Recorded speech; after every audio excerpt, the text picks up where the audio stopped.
Hi, everyone, and welcome to this session, a very brief session on writing and editing. And the reason why I decided to do this is because so many students really struggle with this aspect of their Afrikaans exams. So what I'm going to be covering today will apply to the IEB for their paper two. You will use these skills for your literary essay and then also for your transactional writing. And then it'll also apply to paper three for the government schools because your paper three is your creative writing and then your transactional writing.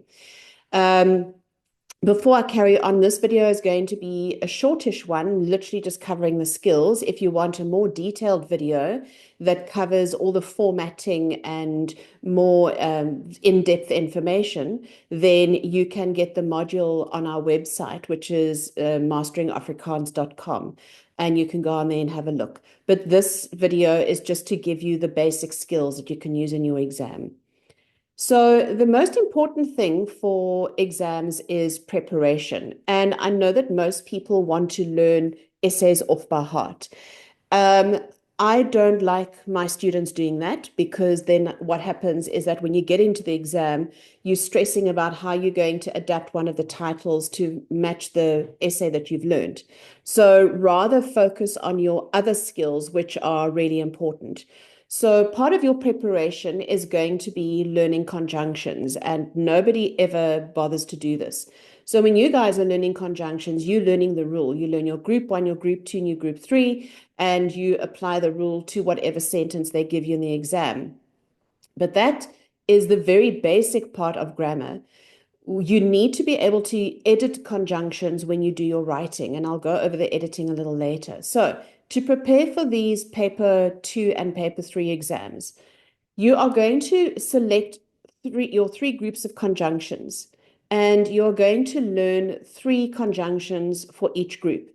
And the reason why you want to learn from each group is because it makes your writing interesting. Most people default to in and omdat, and that becomes very boring writing. And most people don't have the correct sentence construction when they're using omdat.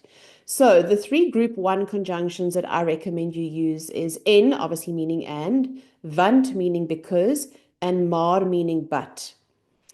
I always advocate using want instead of omdat because the nice thing about a group one conjunction is it is a normal stompy sentence. So therefore, it's very easy to apply. With your group two conjunctions, you can either use dis or daarom. So dis and daarom mean therefore, or in slang, so. All right, you can see here they've got a semicolon, and these are your group two conjunctions. The other group two conjunction that is really useful to use is al. And al means although, it's a contraction for alluvel. So again, what I would do instead of using alluvel, which is a group three conjunction, I would use al. And it's a very nice conjunction to use in your writing. So remember with a group two conjunction, your first verb comes straight after the conjunction and your second verb goes at the end. And the reason why I suggest you use al is because al is one of the exceptions to the group two rule. So very few group twos can start a sentence. In fact, the only one that can start a sentence is al. All the other group twos go in the middle of a sentence. So if you want to get good marks for your writing, I would use al starting a sentence. It's not very complicated. And the key to doing well in writing, it's not about writing fancy sentences and using fancy words. It's about having good grammar. And so what you're going to do here is you're going to apply the rule for al, which is you start with al, you have your first verb after the al, you have the rest of your stompy sentence, you have your verb to at the end before your infinitive, you have a comma, and you always have a verb after the comma. If there's a second verb, then that second verb goes at the end. So this is a very nice rule to use in your writing. Then with your group three, we know that your group three consists of all your question words. It's got sodat, terwijl, as. As I said, I don't recommend omdat, use want instead. I don't recommend alhoewel, use al instead. And I would stay away from nadat because if you're going to use nadat, you need to remember that the sentence following nadat has to go into the past tense. So you can see what I'm doing here is I'm recommending conjunctions that you can pre-learn Pre-prepare, know what they mean. Obviously, you need to know what the conjunction means to be able to use it. And then all you need to focus on is applying the rule. So remember with the group 3 rule, the verbs go to the end. Remember, plural, more than one verb, in the order verb 1 and then verb 2, except for het, is, and word that goes at the very end, just before the infinitive. Group 3 conjunctions can either be in the middle of a sentence or they can be at the beginning of a sentence. This is for if they're in the middle of a sentence, and this is if they are at the beginning of a sentence. So you would start with your conjunction, you would have the rest of Stompie, you would have your verbs at the end in the order verb 1, verb 2, except for het, is, and word that go at the very end. If you have an infinitive, you would put it there just before the comma. You have your comma, and then you always have a verb after the comma. And if there's a second verb, then that goes at the end. So you can see here that actually to prepare for your writing exam, you need to focus on your grammar and your grammar rules. And this is going to become really important when you start doing your editing. Then the other preparation you can do is this. So when people do their creative writing, almost nobody prepares things like idioms and similes and intensive forms. And all of this information you can find in those textbooks. You can either use the handbook and study guide, which is the yellow and purple book. They've got pages of this. Or you can use, there's that blue textbook that also has the grammar. And you can just pull out 3. So when you are finding your idioms, and remember, idioms are expressions that are relevant to the language. So in other words, in English, if we say, I'm going to turn over a new leaf, we know what that means in English. And so Afrikaans will have a similar kind of idiom. So write down what the idiom is in Afrikaans and what it means. And you can just do, for these June exams, I would just do 2. And then for prelims and finals, I would do 3. But you must know what it means because obviously you need to build it into your writing. So when you're looking for idioms or similes or intensive forms, choose things that are generic. Don't, like for an intensive form, choose blue, because when are you going to use blue? Rather use more general ones. A simile is basically an extended intensive form.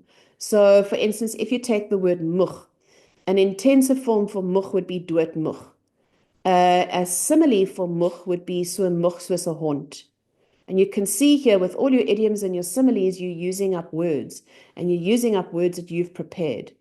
So definitely, I wouldn't learn the same similes in intensive form. So if you're going to learn moeg as a simile, but don't learn it as an intensive form, learn something else. And then expressions. So expressions are things like, particularly if you're using your prepositions. So you could use something like, I really enjoy. Okay, so if you want to say I really enjoy, it would be ek hou daarvan om te, and then the verb.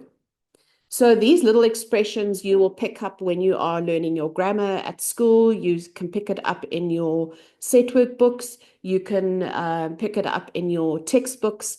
But I would, as I say, for these exams, learn 2 expressions, and then for your prelims and finals, learn 3 expressions. And this is what is going to elevate your writing. This is what is going to help you get your better marks. Okay, so this is the preparation you need to do. Don't go and learn an essay off by heart. Rather focus on this. It's much easier to learn. There's smaller bits of information you need to learn. And then all you can do is you can apply all of this into your writing. All right, so that's the preparation you're going to do. Then, when you get into the exam, you need to focus on your planning. And they even say in the exam, draw a line through your planning. And the reason why planning is so important is because, yes, it helps you, decide what you're going to write, but also it's proving to the examiner that you have not cheated. If you don't have any planning, then the teacher's going to know that maybe you knew what the topic was beforehand, or you've learned something off by heart, or you've copied from somebody else. And you don't want to get naught because you haven't done planning. So with your planning, it's always on the left-hand side. At the top, you write beplanning. You draw a diagonal line through. This is really important.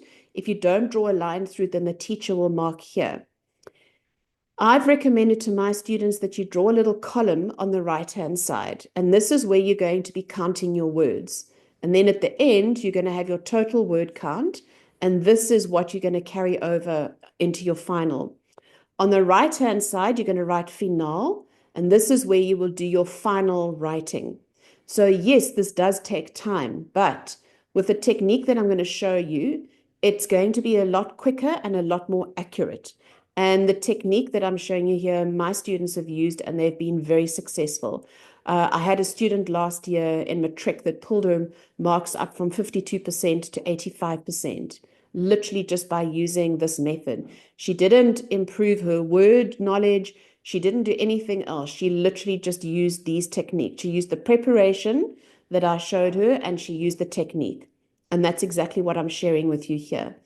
So with your beplanning, once you have read all of your instructions in the exam, and that is really, really important. A lot of people start writing and don't read the instructions. You need to make sure that you are covering everything that they are asking you to do.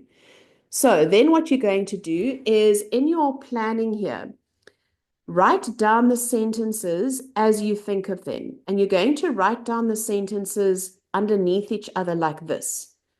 Okay, you are not going to be writing paragraphs. So you're going to have a whole page of sentences. Okay. The reason why I'm saying write sentences and not paragraphs is if you write a paragraph, okay, and you've written like this and you've got lots of writing, then you've got to count and you've got to go 1, 2, 3, 4, 5, 6. That uses up so much time. If you're trying to edit, you're going to cross this word out and you're going to move this word there, and you can see it's an absolute mess. So you're not going to write your paragraphs for your planning. You're writing your sentences one under each other like this. And the reasons why you're going to do this is A, this is easy to edit, and B, it's easy to count your words. So you can go 1, 2, 3, 4, 5, 6, 7, 8, 9, and then you can write the number of words here. And you can go 1, 2, 3, 4, 5, 6, 7, 8, 9, 10, 11, and you can put the number of words there. Much quicker. And then you're going to keep a running total. So here you would have your running total is, say, 162, and you would copy that here onto your final. So then the teacher will know, okay, this person is not cheated. They have actually done their work and they have counted their words. And the reason why you want to keep a running total is to make sure that you're not going under or over the word count. So most people lose marks because they don't keep track of their word count. And then what happens is you either go over and then you're just crossing out words willy-nilly and then it affects the meaning of your sentences, or you are under and then you start padding. And it's that padding that usually makes you lose your marks.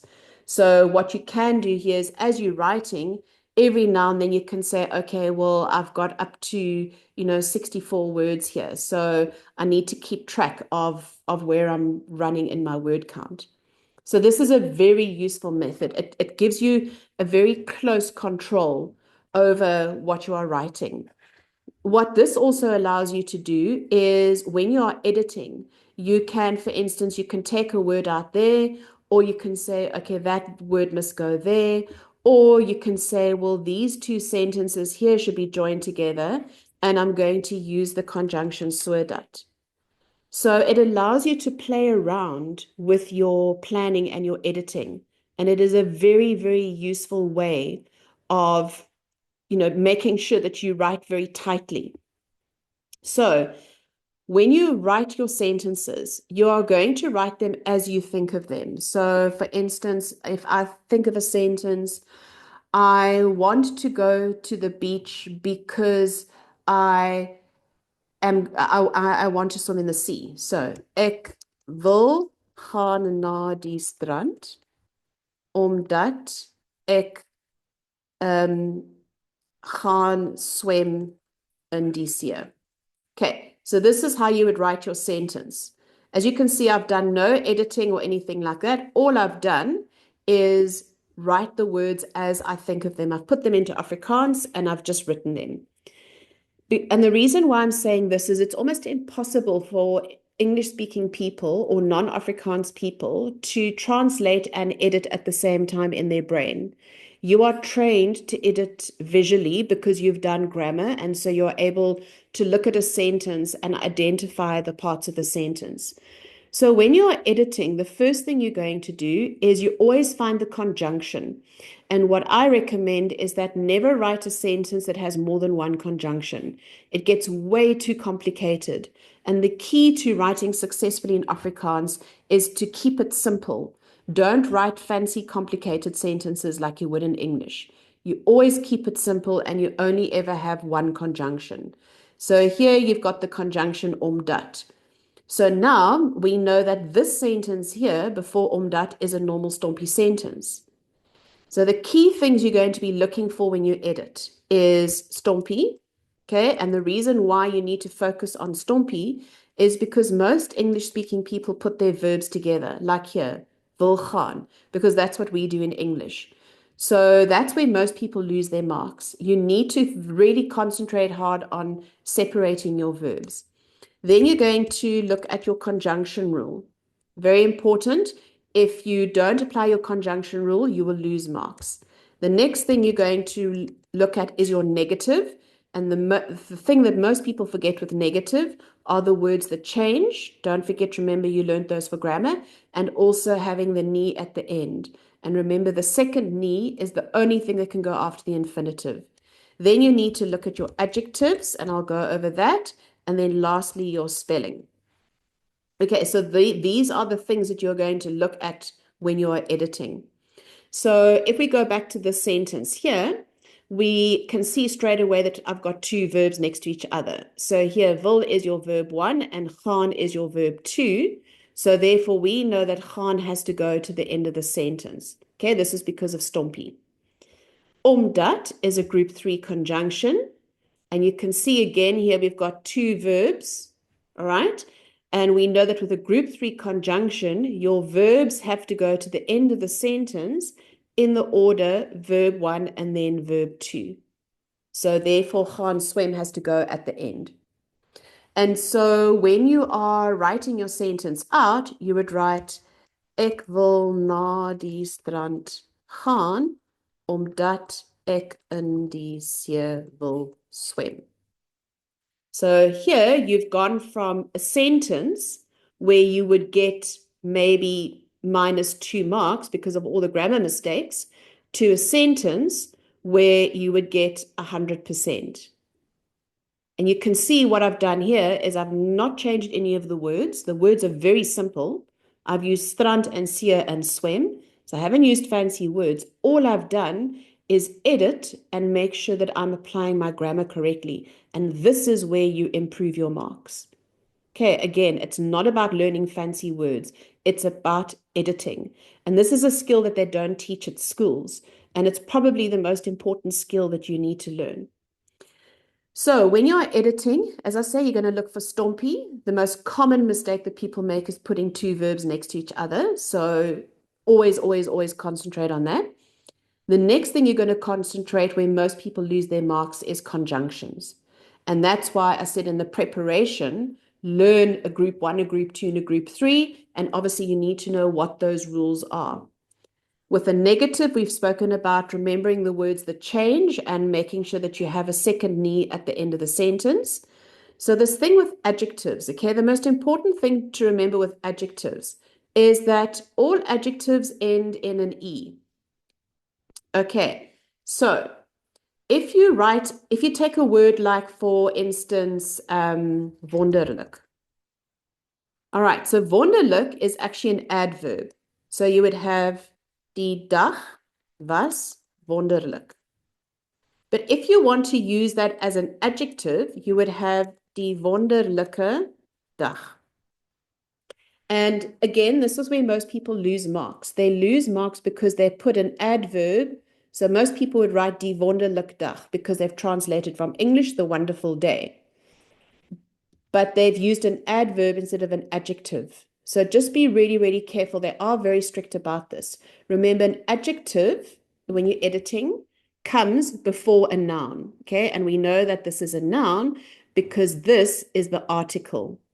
So therefore, we know that the adjective is between the article and the noun. And we know that it has to have an E. A lot of people give away marks like this. Be very careful with intensive forms because intensive forms are adverbs. So let's take the intensive form splinter niet. Okay, so splinter niet is an adverb. So you would have die skoen is splinter niet. But if you wanted to use it as an adjective, you would have to have die splinter nuwe skoen. So I've taken the word, I've learned my intensive forms, and I've taken the word, and I can either use it as an adverb or as an adjective. And if I'm using it as an adjective, I need to make sure that is in the proper adjective form. And that's why I've changed niet to nuwe, because it needs to be in the adjective form. Then the last thing is spelling. So with spelling, they are not that strict about spelling. If they can make out what the word is, then they will give you the benefit of the doubt. The nice thing about Afrikaans is that you spell the word, you say it. So, if you're thinking of the word, I don't know, provincial, okay, it's provinciaal. So if you think of the way I said it, provinciaal, so provinciaal. So you've got a double A because of the al sound. So a lot of it you can do literally based on the sound of the word. And as I say, they do give you a little bit of a leeway with spelling. They're not that strict about spelling. For IEB students, the one time they are strict is for your literary essay for Donkerweb. You need to be able to spell the characters' names properly and the places' names properly. They will penalize you for bad spelling there, but otherwise, again, they give you a little bit of leeway. So you actually don't need to spend too much time learning millions of words. What you need to focus on is your editing skills. And if you go into the module that we have on our website, the module will go over more skills and it will show you in detail how you can prepare. So this skill is probably the most important skill that you can learn. For IEB kids, you can also use it for your communicatie. You can use it for all of your creative writing. You can use it for your orals. You can use it for everything. It's a very, very, very vital skill. So what you can do at home if you want to practice is you can practice just writing as you think of something and then practice editing it. And so if you keep this checklist at the top of your mind, stompy, conjunction, negative, adjective, spelling. These are the four most important things that you need to remember when you are editing. And yes, it might seem like it's going to take a lot of time, but as you could see when I edited this, it didn't take very long. And that's why I'm suggesting you practice it at home because you need to improve your skill. And then what you can do is as you write your sentences, so say you write your introduction, you would write it, edit it, and then write it down in final. And then you would do your next paragraph. You would write it, edit it, write it out in your final. And that's how you would work your way down your essay. And I have, as I said, my students use this technique. And initially they were very resistant because it's something very new. It's something they've never been shown. It's something, that they've never seen before. But I've had teachers ask my students, where did you learn how to do this? And then they would say, well, my tutor showed me, and they said, this is the best method I've ever seen for writing essays. So just practice it, use it, and do your preparation. Again, remember, it's not about fancy vocab. It's about keeping it simple, writing sentences with no more than one conjunction. Keep your words simple. Don't use a word if you don't know what it means or if you don't know how to spell it, but focus on your editing and your grammar. And if you do that, you will see how your marks start improving. So good luck. I hope this works for everybody. Try practicing the skill. If you've got any questions, you can just put them in the comments below, and I will check the comments from time to time and I will answer any questions.